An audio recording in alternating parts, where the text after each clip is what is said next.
How do we reconcile our ideals with the way we live our lives in practice? And what happens when you revere the art but loathe its deeply flawed artist? Hi everyone, you're listening to the Southasia Review of Books podcast from Himal, Southasian, where we speak to celebrated authors and emerging literary voices from across South Asia. I'm your host, Shwetha Srikanthan, coming to you from Colombo, and my guest today is the Marty Award-winning Sri Lankan-born Australian author, Michelle de Kretser, joining us from Sydney to talk about her new novel, Theory and Practice. Before we get started, this month we're celebrating 38 years of Himal. That's 38 years of independent, rigorous, and regional journalism and a spotlight on South Asian literature that you won't find anywhere else. To mark this milestone, we've set ourselves a goal. We're looking for 38 new paying supporters of Himal as a part of our 38 Patrons for 38 Years campaign. That includes listeners like you, who believe in our mission and want to keep Himal's work going strong in the years to come. So please join us in celebrating 38 years of Himal by heading over to our website at himalmag.com to become a patron today for just $5 a month, and we'll share a very special surprise with you soon. And now, back to the episode. A young woman, Cindy, arrives in Melbourne to research the novels of Virginia Woolf. It is 1986, and theory, with a capital T, dominates universities. She looks back on growing up in Sri Lanka before her family migrated to Sydney. She meets artists, activists, students, and Kit, who claims to be in another deconstructed relationship, yet they become lovers. Meanwhile, she's disoriented when she discovers the problematic ways in which Virginia Woolf, her literary hero, portrays Southasians. Theory and Practice is an account of truth and shame, taking up this exploration through the intersections between private and public, personal and political, in pushing the boundaries of what a novel can be, and also asking questions of the act of reading itself. Michelle de Kretser shows without telling the messy gap and the breakdowns between theory and practice. Michelle, welcome to the Southasia Review of Books podcast, and thank you so much for joining us to talk about your fantastic new novel. Oh, thank you so much for inviting me onto the podcast. I'm really thrilled to be here. One of the things I love the most about Theory and Practice is its structural playfulness and what you've described as hyperrealism. The book opens with what seems to be a traditional novel, then suddenly there's a breaking of the fourth wall by the author. At the end of the book, we see how this author, Cindy's life, shaped the fiction that precedes, which is like the theory and practice of the novel as well. Your choice to write a novel of that blended form is also connected to Virginia Woolf's original plan for her novel, The Years, which was to be a hybrid book of fiction and essays, but was eventually written as straight fiction. Tell us about these layers and the different ways in which you've challenged and unsettled the realist form in Theory and Practice. So to go back to that term you used at the start, hyperrealism. So as you said, the novel opens with a seemingly, with a traditional novel in the realist mode. And then the rest of the novel is in what I'm calling a hyperrealist mode. The rest of the novel is a novel that doesn't read like a novel. So it does include factual material. There are essayistic sections about real people, like Virginia Woolf, and there is a little bit of memoir, but all of the rest of it, which is most of it, is still fiction, but it seems not to be. And the way I did this was to mimic and to mine non-fictional forms. So I used the first person, which is very typical of memoir. I used, whereas the novel that begins is in the third person, which is much more novelistic, the third person. So I used the first person. I used a diary-like form. It's fragmented. It reads like the transcription, the very quick, rapid transcription of the events of a day or part of a day and some of the writer's thoughts. I used letters. That's, again, fictional letters, but letters, another non-fiction form. So I think that it's the combination of those things, the first-person narrative and the use of those non-fictional forms, essay, diary, memoir, letter, that give that part of the novel the feeling that you're not reading a novel. And that's what I'm calling hyperrealism. So if we contrast it with the novel that the sort of fragment of the novel that opens theory and practice, we can see what some of the differences are. So as I said, for instance, there's the use of the third person in the novel, and then there's, in the realist novel, there's first person in the hyperrealist novel. There's also a kind of damping down of what are potentially melodramatic aspects of the book in the second half. So the best way I can illustrate that is to talk about an incident that's reproduced in both sections of the novel, and that's the theft or the loss of a piece of jewelry. So in the realist novel, that missing jewelry is attributed to theft, and an innocent person is accused of that theft and punished. The person who actually took the jewelry gets away. But then in the second bit of the novel, again, jewelry goes missing. But the solution to what happens to that jewelry is utterly banal. It's very ordinary, it's very everyday.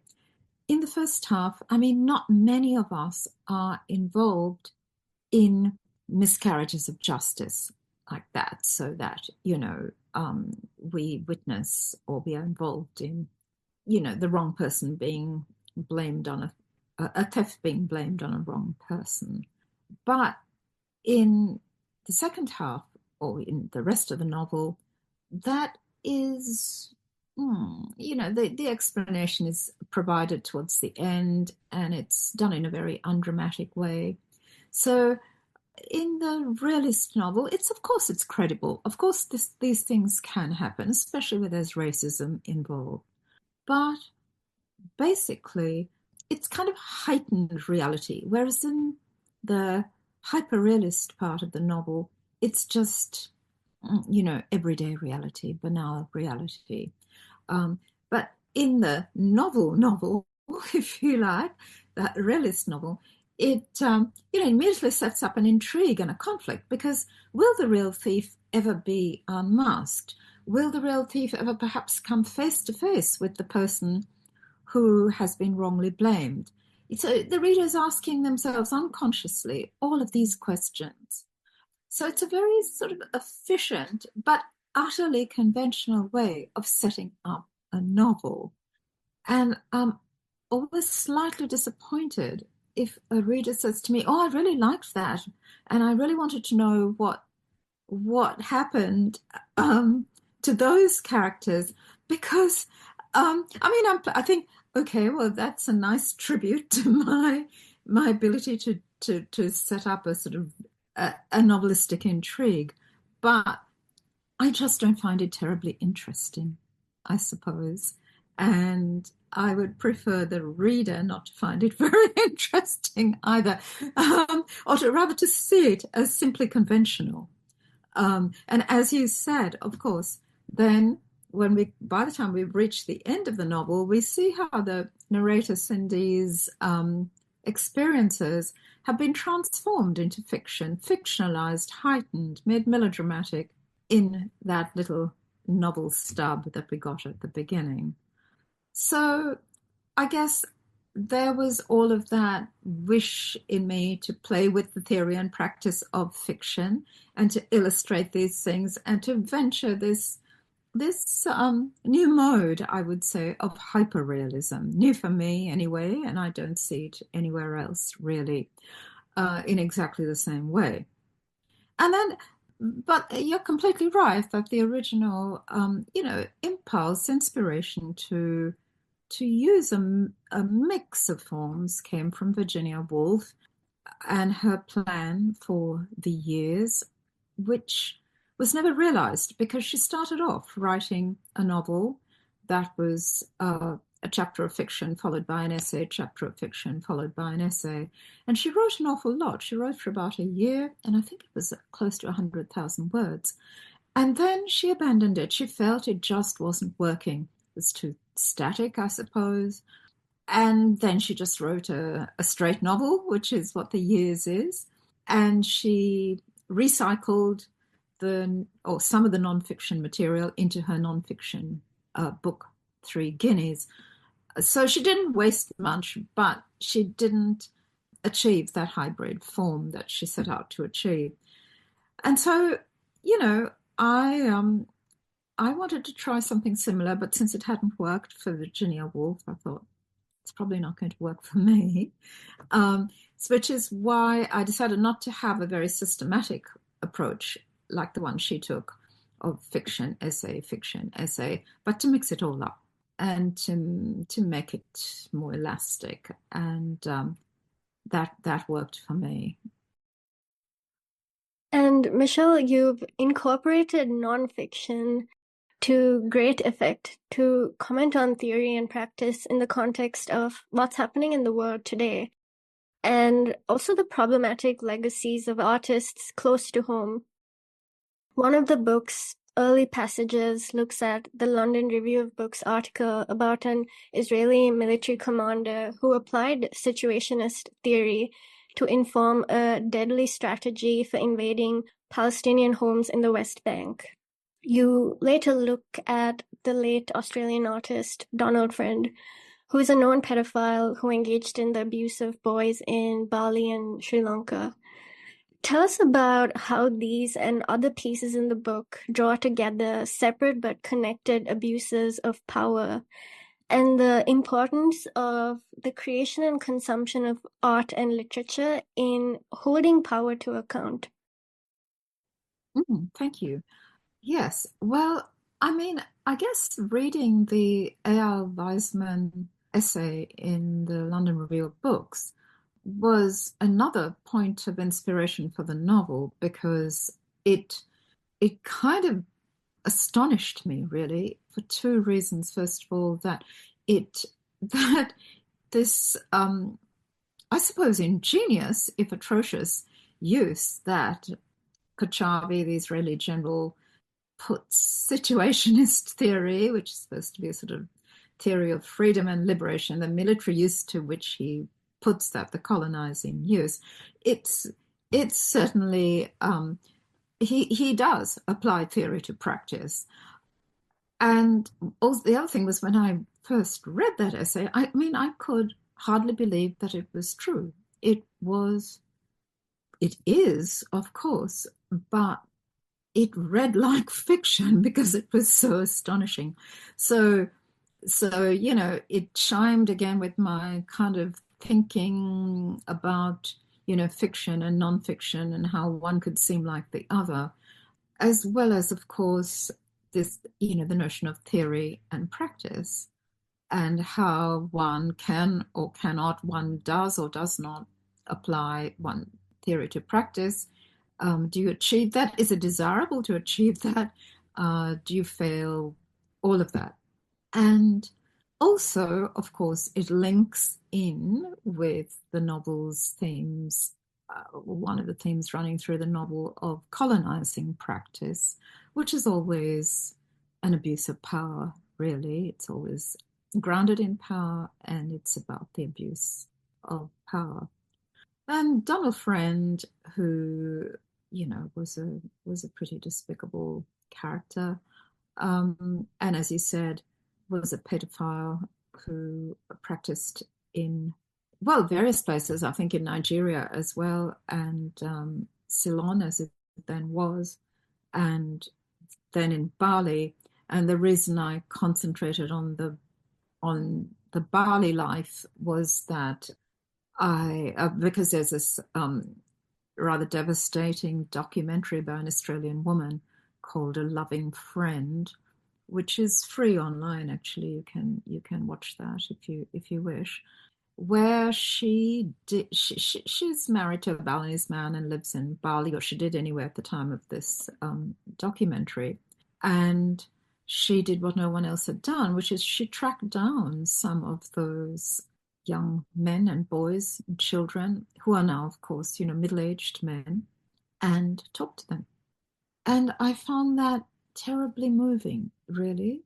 But what I found very distressing and really just made me both sorrowful and angry was the way various Australian men who had some kind of professional link to Friend in at least 3 cases sought to defend him. This documentary was released in 2009, so it's not that old.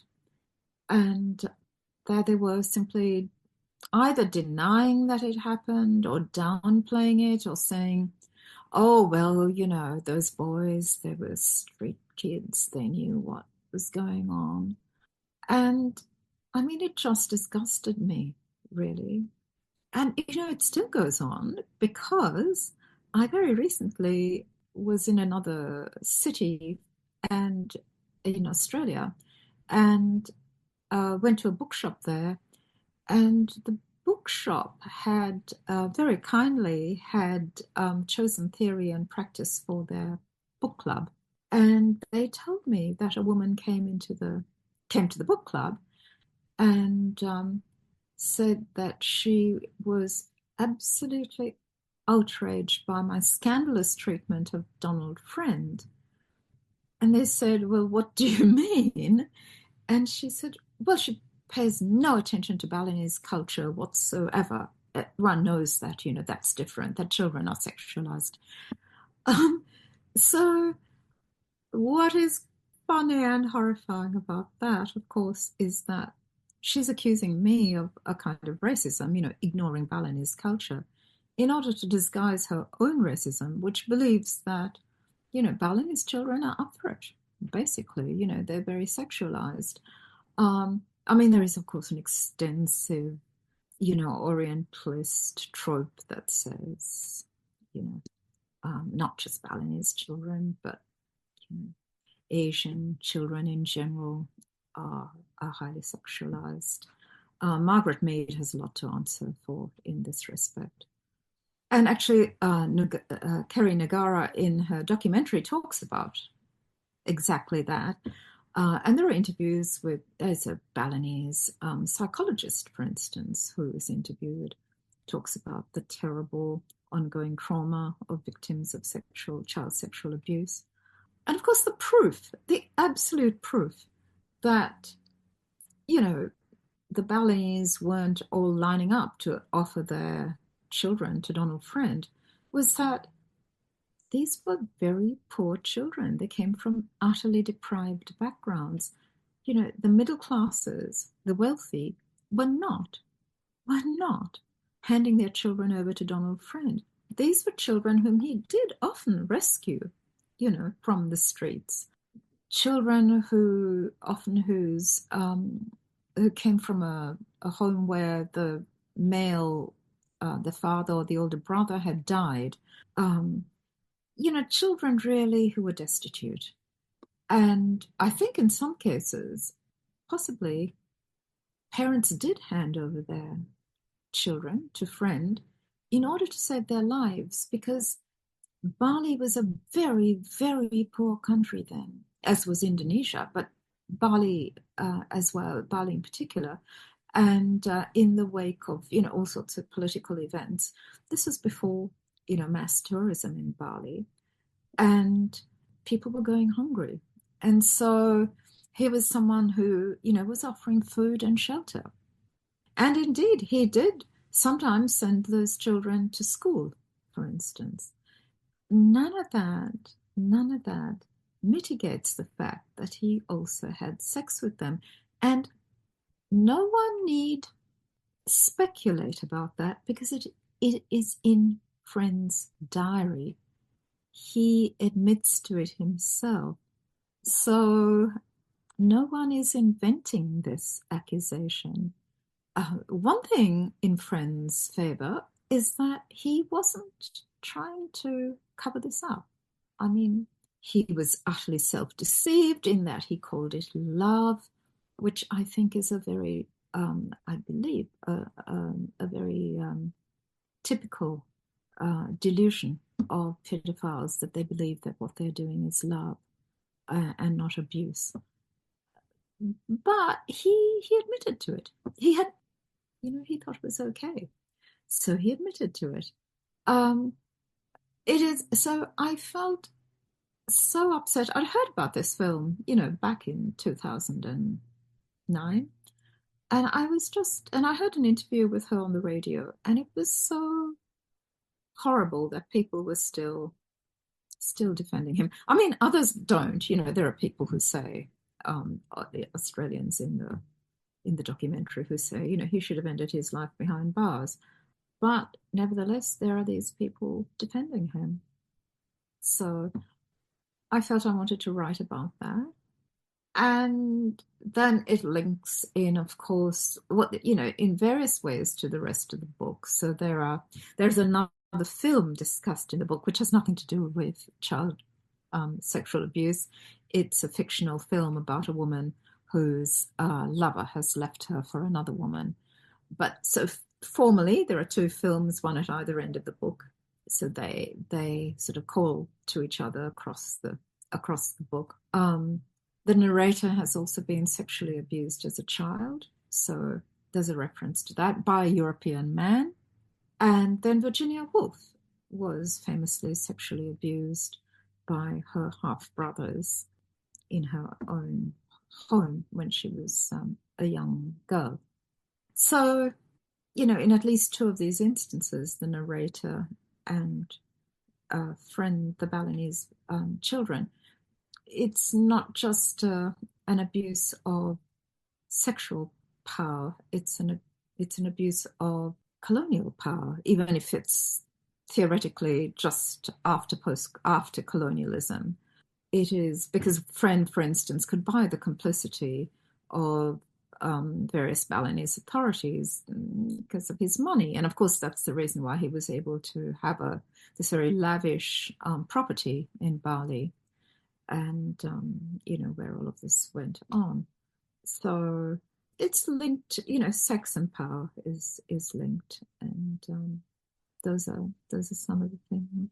Racism, some of the things that the book looks at. And Michelle, another way in which you show the gap between theory and practice is when Cindy is disillusioned by Virginia Woolf's public and progressive theorizing of women's lives in these groundbreaking books versus the racism in her private diaries.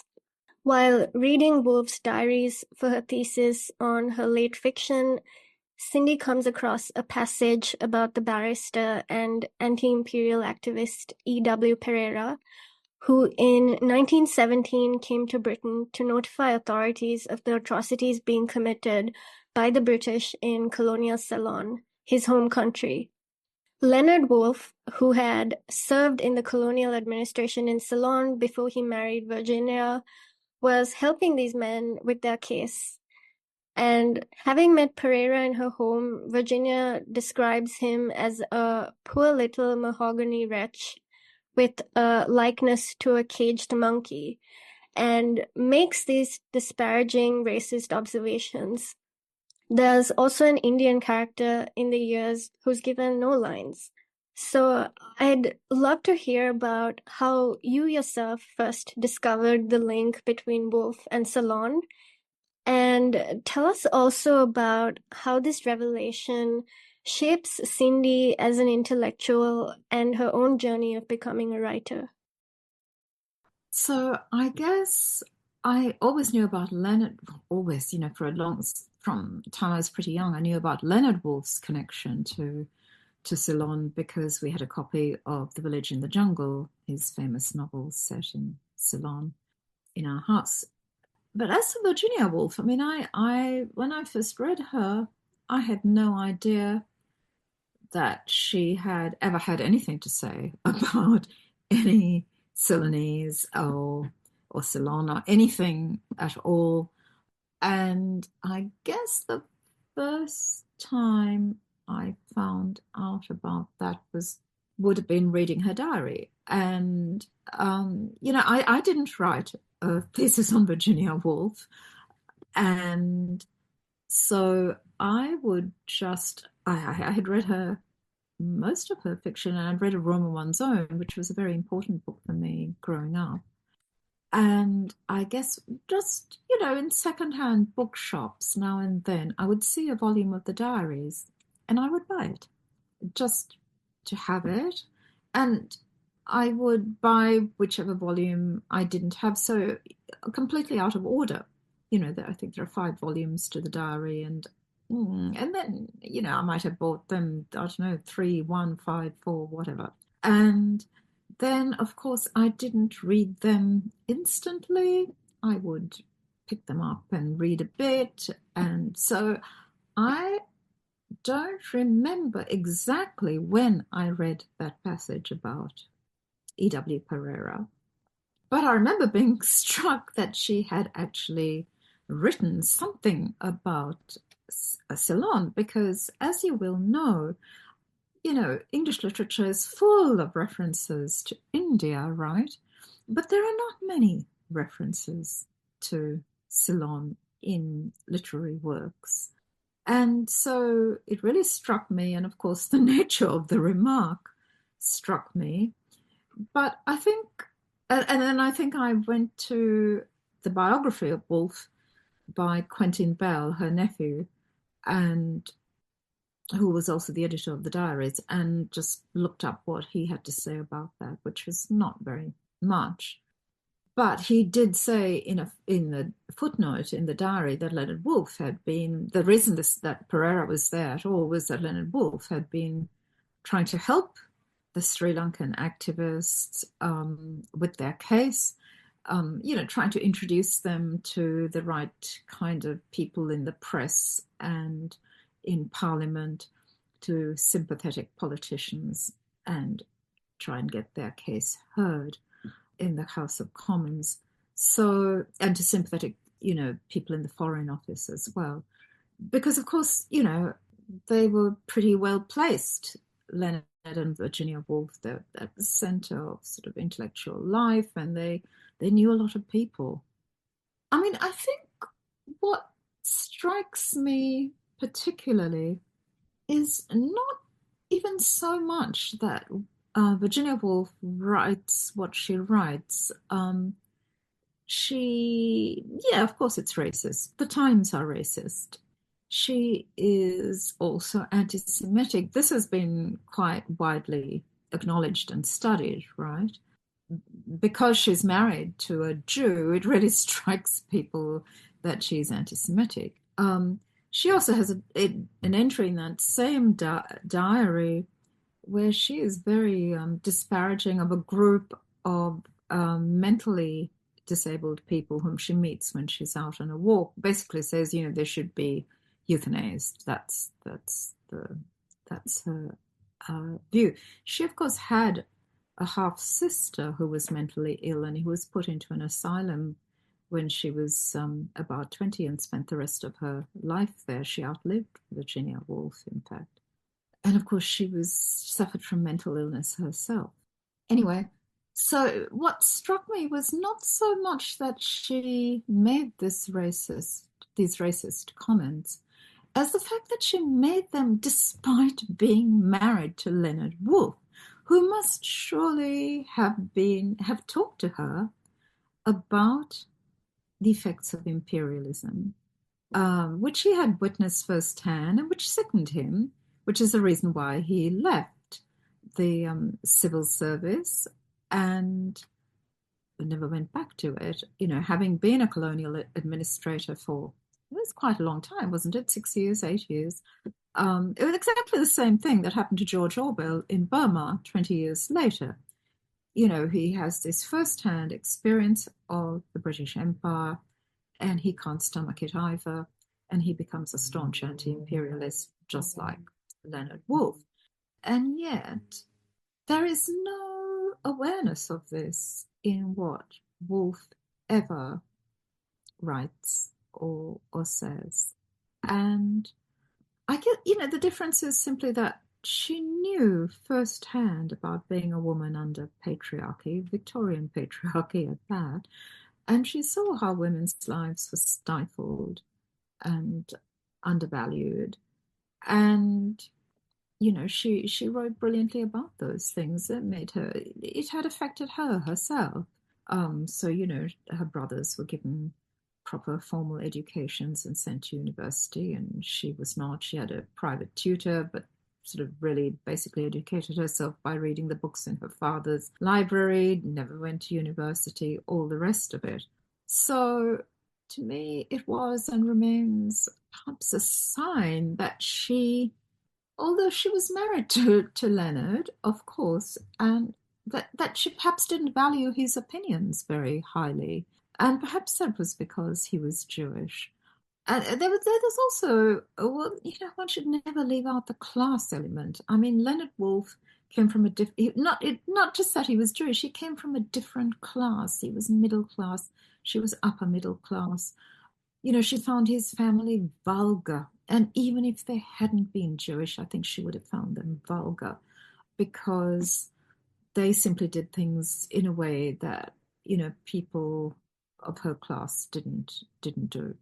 So I think probably, I mean, who can ever look into a marriage, really? But I think probably, very possibly, she didn't rate Leonard as highly as she should have because, really, he was an admirable man. He was someone who argued against the values of his time as far as race was concerned. And that was a big thing, And it would have been so easy for him to, go on being, I don't know, a civil servant in the colonial office. And he just didn't do any of that. And he really tried to help other people, to help Sri Lankans and others in fighting colonialism. And I guess it was in the diary that I first heard about E.W. Pereira. Later on read up about him, much later on, when I was, thinking of writing this book. Or maybe actually a little bit before, because I had met, in the meantime, after writing the Hamilton case, I had met Walter Pereira, who used to be a professor at Peradeniya, and who is the great nephew of E.W. Pereira. And so I think we'd had a little exchange about that at one point. And I discovered that he was E.W. Pereira's great nephew. The W in E.W. Pereira is Walter. So Walter Pereira is named after him. So I think Cindy is completely thrown by this. I mean, she's writing a thesis on Virginia Woolf. So Virginia Woolf is extremely important to her in a way that she wasn't extremely, extremely important to me. Important, but not, utterly central. And so she goes to her supervisor, who's a white Australian, and, with this revelation, the supervisor says to her, well, it's a kind of small thing compared to everything else that Woolf wrote about and did, and it's not really relevant to your thesis, and you should just ignore it, basically, and get on with writing your thesis, which is supposed to be focusing on gender, and, just go away and write, basically. And Cindy goes away and tries to write and finds that these thoughts about E.W. Pereira keep intruding on her. She imagines that, he's perched on the corner of her desk, and it makes it very difficult for her to just ignore this. So she starts to take on some post-colonial theory, which is just entering the university at that stage. And in the paper that she gives on the years, she talks about the Indian man who appears at a party given by the characters in the female characters in the book, and they are at least one of them is is a progressive person for the times, which is the late 30s, and so the fact that she has an Indian man at this fancy party is a sign of these progressive values. But he doesn't say a word. He's there in a pink turban and he is silent. And so Cindy picks up on this man as the silent witness of British imperialism.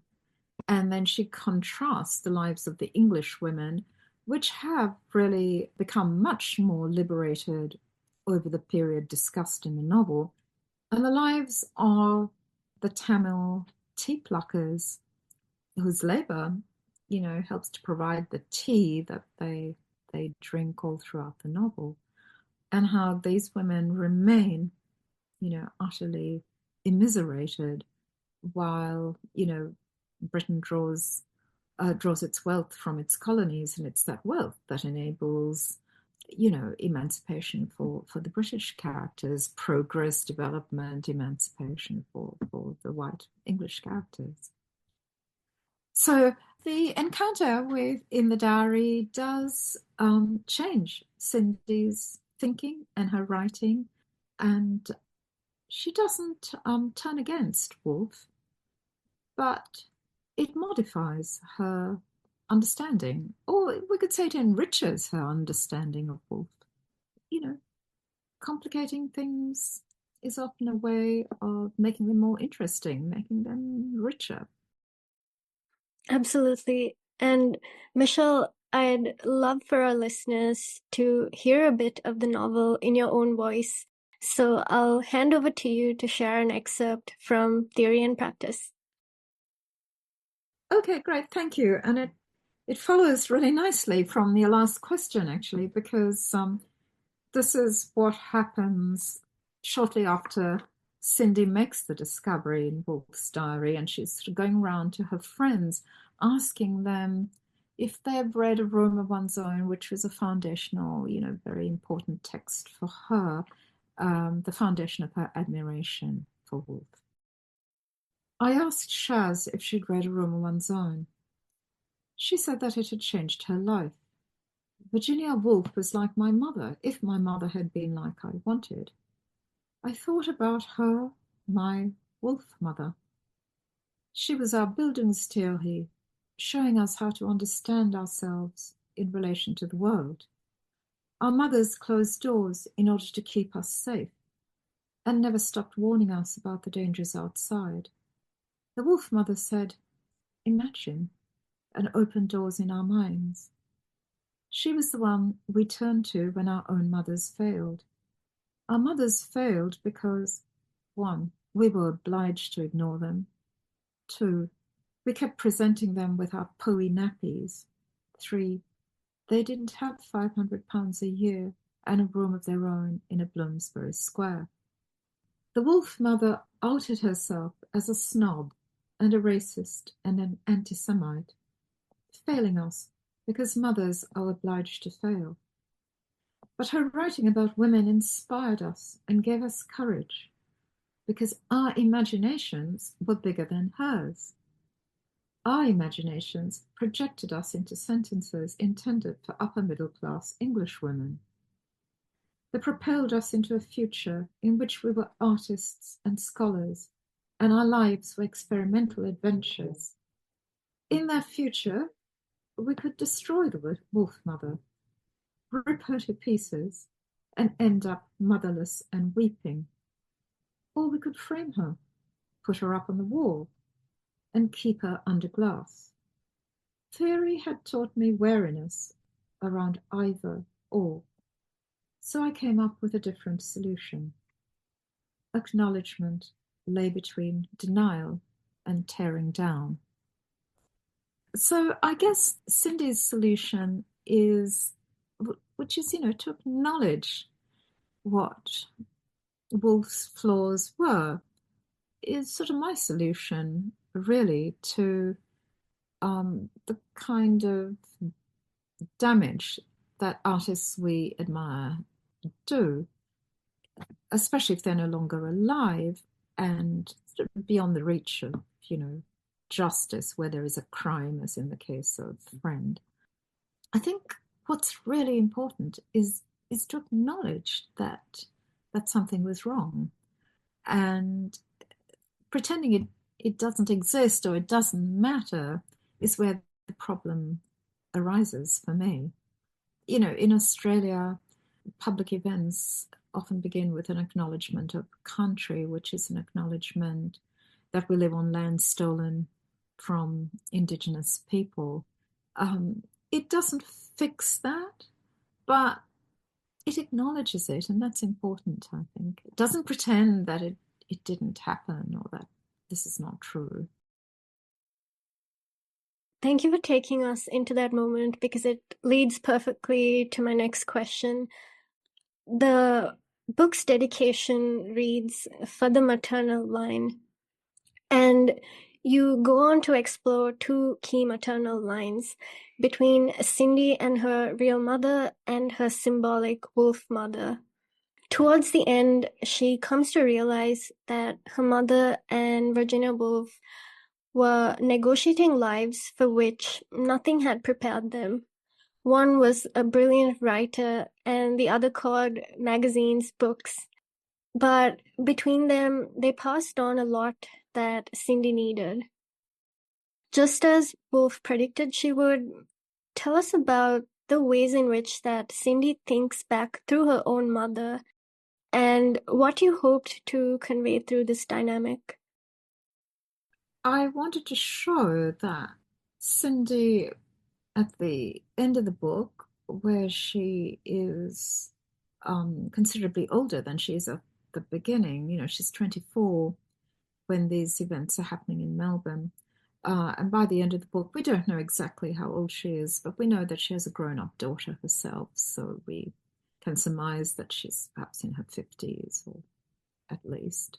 And she, as a young woman, has rejected a lot of things that her mother stands for.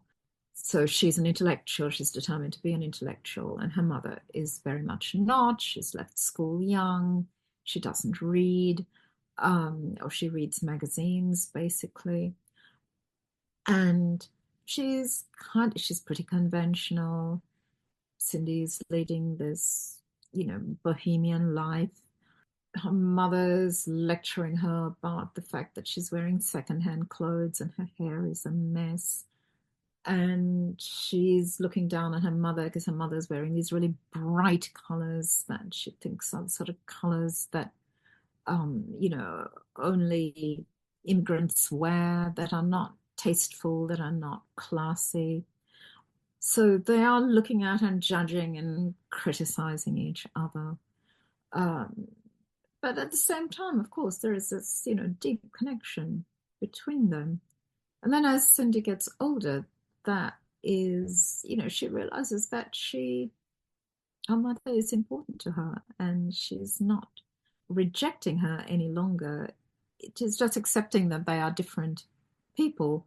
And she finds herself, repeating little bits of advice to her daughter that her mother used to repeat to her, and that no doubt when she was a young woman she dismissed as, superstition and nonsense. And yet there she is reproducing them, reproducing phrases that her mother used, reproducing warnings that her mother used with her own daughter. So she has come to be, it's a kind of acknowledgement again, she has come to be more accepting, and to recognize also that her mother was leading a pretty brave life, really. Her mother's a widow. She's living on her own in a new country where she doesn't, necessarily fit in. And she is acknowledging that is, in its way, as radical an adventure as the life that Virginia Woolf led when she threw off, her Victorian upbringing and set out to become a modern 20th century woman. So I guess it is in both cases about acknowledgement and acceptance. And I want to talk a little bit about how the relationships and institutions in Cindy's life are entangled with race. One aspect of this is how white feminism fails to show solidarity with women from the global south. And you kind of shows how this plays out in academia. For example, Paula, Cindy's white supervisor, minimizes Wolf's racism, as you mentioned earlier. And you've previously talked about how feminist scholars worked extremely hard in the 1970s and 80s to get women writers onto university literature courses, but any critique of those writers were quickly dismissed because it threatened to undermine this very effort. So tell us about how you've used this to, again, show the messy gap between theory and practice. And as another part to this question, tell us about your own experience with this gap as a brown immigrant writer working in what is still an overwhelmingly white and male-dominated literary space. Thinking about the first part of the question, as I mentioned, post-colonial theory was just coming into the university in the second half of the 1980s. So it's there when Cindy's there, but only just. As time went on, it became more important, and gradually, writers of color began to be, you know, put onto the syllabus, university English literature syllabuses. But it's very far from that in Cindy's day. In fact, there are not many, even white women on the syllabus. And yeah, it absolutely means that those feminist scholars who, in Australia at any rate, were really, usually white, because the White Australia policy had only ended, in the early 1970s. So, or maybe it was the late 60s, but there really hadn't been much, Asian immigration to Australia by the 1980s. And so these women were absolutely focused on getting white women like Woolf onto the syllabus. And really, every revolution has to go through a period at the beginning where dissent, critique, it can simply not be tolerated. And that was the case, very much so. But you're asking actually a much broader question, which is about today, I think, and still the ongoing failure of white feminism outside university spaces to address the situation of women in the global south. Well, we need not look very far because Gaza, okay, is there for us all as an example. How many feminist organizations, institutions have come out in support of the women and girls of Gaza? I can't think of them, And of course, we have seen, the terrible damage done to women of color by people like Hillary Clinton or Madeleine Albright before her, for whom black or brown lives are simply just collateral damage. So there is definitely that, feminism, one of feminism's failures to translate theory into practice lies in that failure to fully take on the situation of women from the global south. I mean, we see that in Me Too as well. White women, it of course rightly enrages white women. It enrages all women, but the women who become the heroines of it are white, basically, even though the idea of the movement came from a black, African American woman.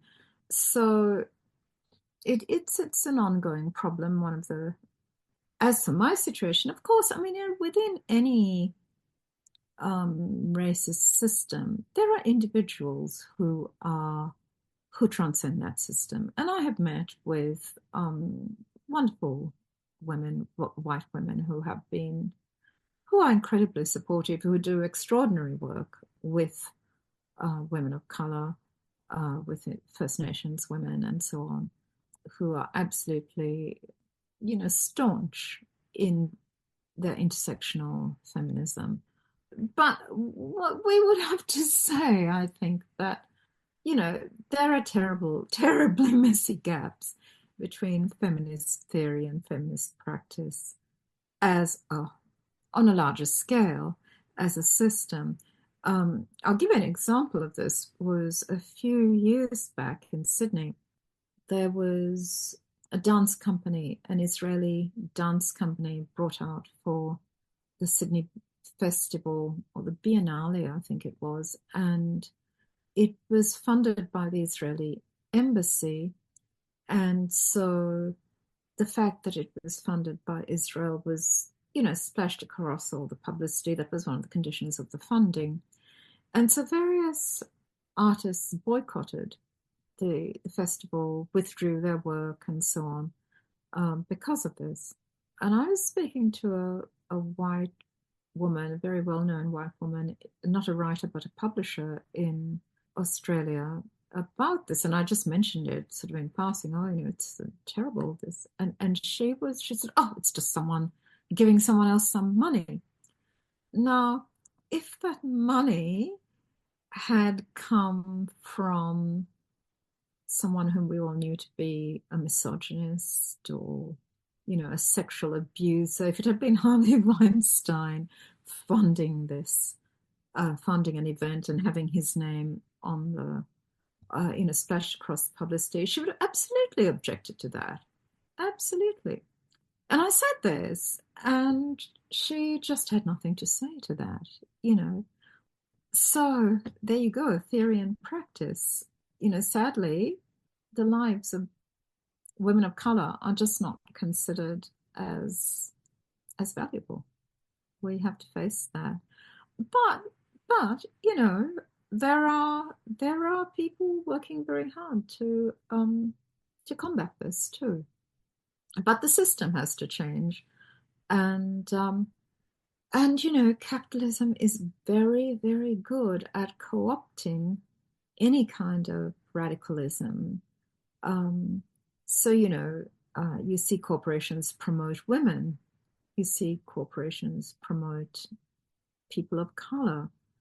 And then, these people they become part of, they wield power themselves, and they don't always, in fact, they usually don't take a wider view of helping, people from their communities.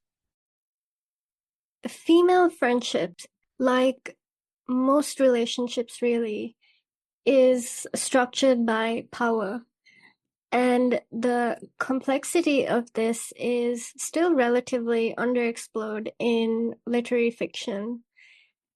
In the book, Cindy's relationship with other women is depicted with so much nuance.